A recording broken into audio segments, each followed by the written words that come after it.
নমস্কার, সুপ্রভাত। বিবেকানন্দ রচনা সমগ্র থেকে পাঠ করছি। আহার ও পানীয়। আহার শুদ্ধ হলে মন শুদ্ধ হয়, মন শুদ্ধ হলে আত্মসম্বন্ধী অচলা স্মৃতি হয়।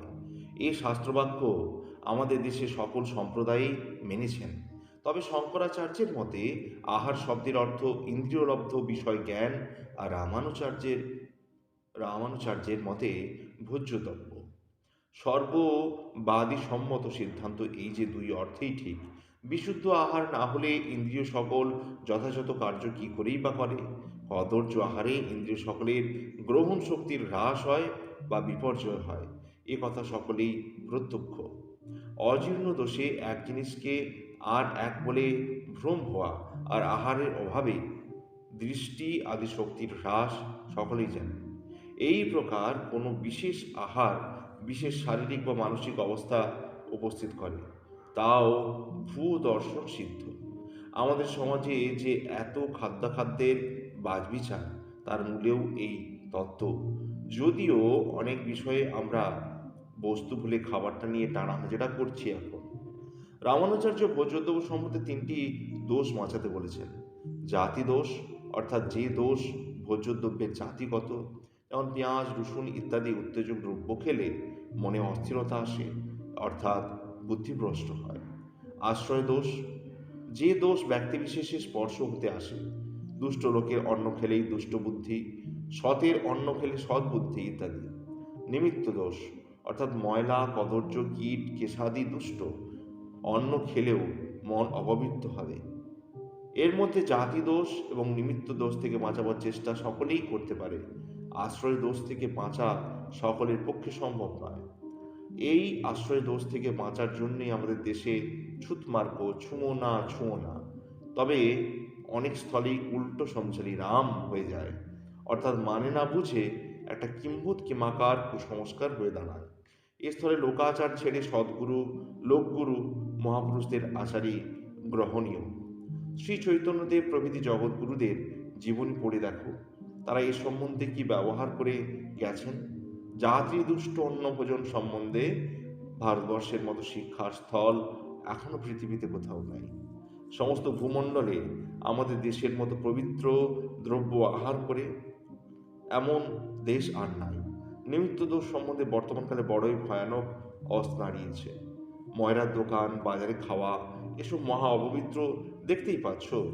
কিরূপ নিমিত্ত দোষে দুষ্ট ময়লা আবর্জনা পড়া পচা পক্কর সব হতে আছে, এর ফল হচ্ছে তাই। এই যে ঘরে ঘরে অজীর্ণ, ওই যে ময়রার দোকানে বাজারে খাওয়ার ফল, এই যে প্রস্রাবের ব্যারামের প্রকোপ, তা ওই ময়রার দোকান। ওই যে পাড়াগোঁয় লোকের যত অজীর্ণ দোষ প্রস্রাবের ব্যারাম হয় না, তার প্রধান কারণ হচ্ছে লুচি কচুরির প্রভৃতি বিষয় লড্ডেকের প্রভাব। এসব কথা বিস্তার করে পরে বলছি। এই তো গেল খাওয়া দাওয়া সম্বন্ধে প্রাচীন ধারণার নিয়ম। এই নিয়মের মধ্যে আবার অনেকে মতামত প্রাচীনকালে চলেছে এবং আধুনিক কালে চলছে। প্রথম প্রাচীনকাল হতে আধুনিক কাল পর্যন্ত এক মহা বিপদ, আমিষ এবং নিরামিষ। প্রাচীনকাল হতে আধুনিক কাল পর্যন্ত মাংস ভোজন উপকারক না কি অপকারক, তাছাড়া জীব হত্যা ন্যায় না অন্যায়, এ এক মহাবিতনটা চিরদিনের। এক পক্ষ বলছেন রাখো তোমার কথা, হত্যা না করলে প্রাণধারণই হয় না। শাস্ত্রবাদীদের ভেতর মহা গণ্ডগোল। শাস্ত্র একবার বলেছেন যজ্ঞস্থলে হত্যা করো, আবার বলেছেন জীব ঘাত করো না। হিন্দুরা সিদ্ধান্ত করেছেন যে যজ্ঞ ছাড়া অন্যত্র হত্যা করা পাপ, কিন্তু যজ্ঞ করে মহাসুখী মাংস ভোজন করো। এমনকি গৃহস্থদের পক্ষে অনেকগুলো নিয়ম আছে যে সে স্থলে হত্যা না করলে পাপ, যেমন শ্রাদ্ধাদি। সে সকল স্থলে নিয়ন্ত্রিত হয়ে মাংস না খেলে পশু জন্ম হয়, মনু বলেছেন। অপরদিকে জৈন বৌদ্ধ বৈষ্ণব বলেছেন যে তোমার শ্রাদ্ধ শাস্ত্র মানিনি, হত্যা করা কিছুতেই যাবে না। বৌদ্ধ সম্রাট অশোক যে যজ্ঞ করবে বা নিমন্ত্রণ করবে মাংস খাওয়াবে, তাকে সাজা দিয়েছেন। আধুনিক বৈষ্ণব পড়েছেন কিন্তু ফাঁপড়ে, তাদের ঠাকুর রাম বা কৃষ্ণ মদ মাংস দিব্যি ওড়াচ্ছেন। রামায়ণ মহাভারতে রয়েছে সীতাদেবী গঙ্গাকে মাংস ভাত আর হাজার কলসি মদ মানছেন। বর্তমানকালে শাস্ত্রও শুনবে না, মহাপুরুষ বলেছেন বললেও শুনবে না। পাশ্চাত্য দেশে এরা লড়ছে যে মাংস খেলে রোগ হয়, নিরামিষাশী নিরোগ হয় ইত্যাদি। এক পক্ষ বলছেন যে মাংসাহারীর যত রোগ, অপরপক্ষ বলছেন ও গল্প কথা, তাহলে হিন্দুরা নীরব হতো আর ইংরেজ আমেরিকান প্রভৃতি প্রধান প্রধান মাংসাহারী জাত রোগে লোপাট হয়ে যেত তিনি।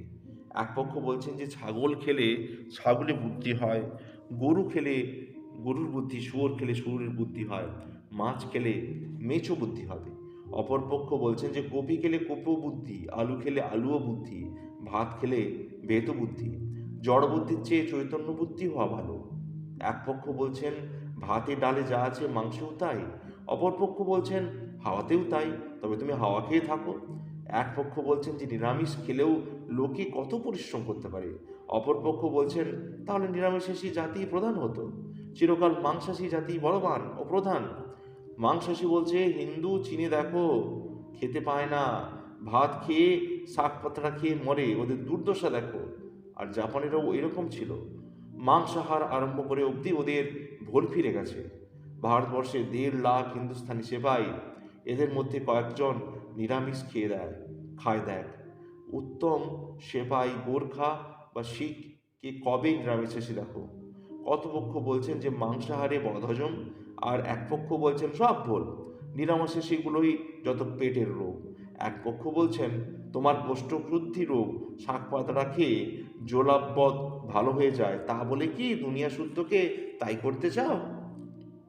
ফল কথা, চিরকাল মাংসাশী জাতিরই যুদ্ধবীর চিন্তাশীল ইত্যাদি। মাংসাশী জাতিরা বলছেন যে যখন যজ্ঞের ধূম দেশময় উঠত, তখন হিন্দুর মধ্যেই ভালো মাথা বেরিয়েছে। এ বাবাজি ডৌল হয়ে পর্যন্ত মানুষ একটা জন্মালো না। এ বিধায় মাংসাশীরা ভয়ে মাংসাহার ছাড়তে চায় না। আমাদের দেশে আর্য সমাজী সম্প্রদায়ের এই বিবাদ উপস্থিত। এক পক্ষ বলছেন যে মাংস খাওয়া একান্ত আবশ্যক, আর অপরপক্ষ বলছেন একান্ত অন্যায়। এ তো বাদ বিবাদ চলছে।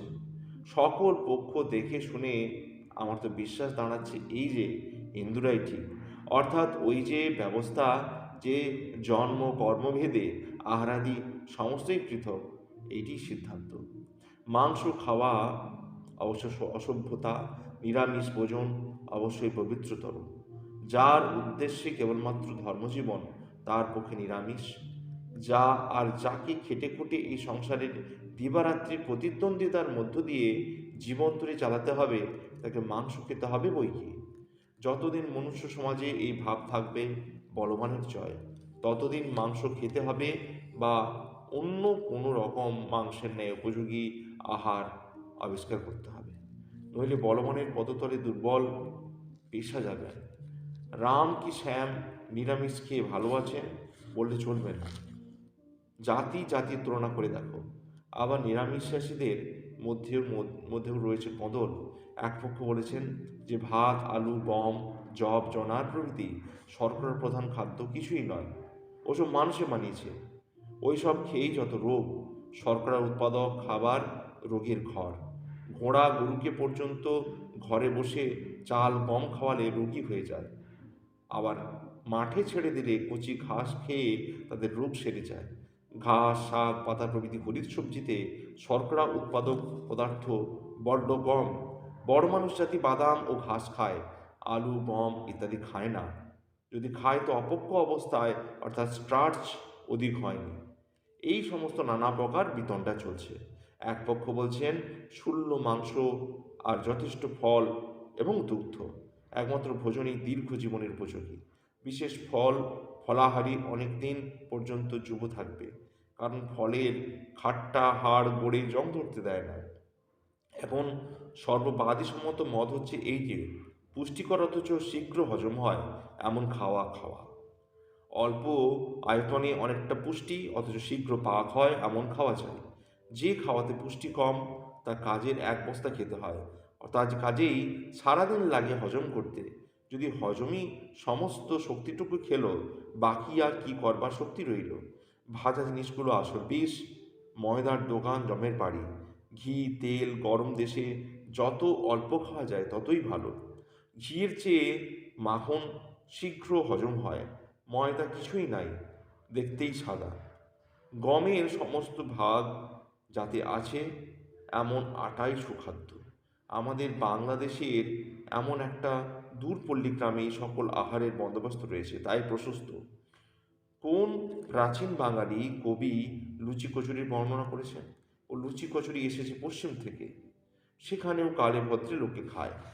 উপরি উপরি পাখি রুসুই খেয়ে বসে থাকে, এমন লোক তো দেখিনি। মথুরার চৌবে কুস্তিগির লুচি লড্ডু প্রিয়। 2 বৎসর 2-4 বছরেই চোবের হজমে সর্বনাশ হয়, তখন চোবেজি চূরণ খেয়ে খেয়ে মরেন। গরিবের খাবার জোটে না বলে অনাহারে মরে, ধনীরা অখাদ্য খেয়ে অনাহারে মরে। যা তা পেটে পোড়ার চেয়ে উপবাস ভালো। ময়রার দোকানে খাবারের খাদ্যদ্রব্য কিছুই নেই, একদম উল্টো আছে, বিষ বিষ। পূর্বে লোকে কালে ভদ্র ওই পাপগুলো খেত, এখন শহরের লোক দেশি বিদেশি যারা শহরে বাস করে তাদের নিত্য ভোজন হচ্ছে ওই। এতে অজীর্ণ রোগে অপমৃত্যু হবে, তা কি বিচিত্র। খিদে পেলেও কচুরি জিলিপি খানায় ফেলে দিয়ে 1 পয়সার মুড়ি কিনে খাও, সস্তা হবে। কিছু খাওয়া উচিত, অর্থাৎ ডালের ঝোল মাত্র, বাকিটা গরুকে দিও।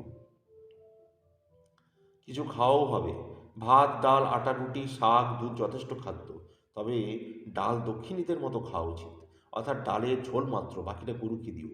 মাংস খাবার পয়সা মাংস খাবার পয়সা থাকে খাও, তবে ও পশ্চিমী নানা প্রকার গরম মশলাগুলো বাদ দিয়ে। মশলাগুলো খাওয়া নয়, এগুলো অভ্যাসের দোষ। ডাল অতি পুষ্টিকর খাদ্য, তবে বড়ই দুষ্পাচ্য। কচি কড়াইশুঁটির ডাল অতি দুঃসুপাচ্য ও সুস্বাদ। প্যারিস রাজধানীর ওই স্যুপ একটি বিখ্যাত খাওয়া। কচি কড়াইশুঁটি খুব সিদ্ধ করে তারপর তাকে পিষে জলের সঙ্গে মিশিয়ে ফেলো, তারপর একটা দুধ ছাঁকনির মতো তারের ছাঁকনিতে ছাঁকলেই খোসাগুলো বেরিয়ে আসবে। এখন হলুদ ধনে জিরে মরিচ লঙ্কা যা দেবার দিয়ে সাঁতলে নাও, উত্তম সুস্বাদ সুপাচ্য ডাল হবে। যদি একটা পাঁঠায় মুড়ি বা মাছের মুড়ি তার সঙ্গে থাকে, তা উপাদেয় হয়। বাকি অংশ আগামীকাল পরের অংশে। নমস্কার।